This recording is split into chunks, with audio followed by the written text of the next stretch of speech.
Nay. Kayo po ng mga kapatid ko. Hihilingin ko lang po sana. Mahalin niyo naman po ako. Walis ka nang dami mo pang sinasabi.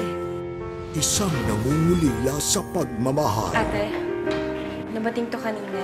Yan yung mga sulat mo kay Dean. Binalit ng post office. Ate, ano? Wala na? Kinakasa ka na talaga ng lalaking yun? Isang nabigo sa pagmamahal.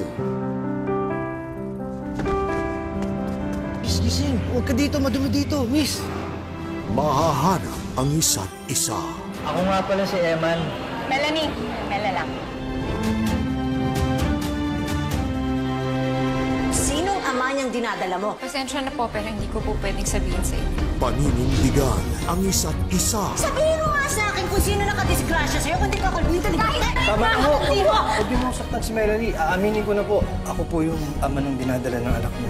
Lumayas ka sa harap ko! Ngayon mo lang hinanap yung babae niya dito, pagkatapos ngayon, buntis na? Paano mo bubuhayin yan? Ikaw, pipiringot lang yung sweldo mo. Tapos may tinutustusan ka pa rito. Subalit hanggang kailan? Ayokong ipaako sa'yo yung mga problema ko. Lahat yan, kakayanin ko. This August, Hindi sanay si Mel sa buhay na i-offer ng Emma na yun.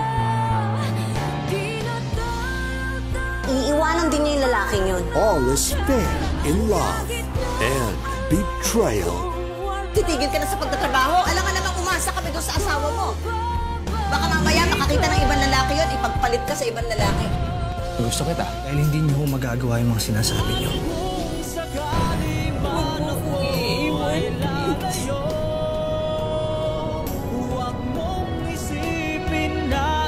My Faithful Husband.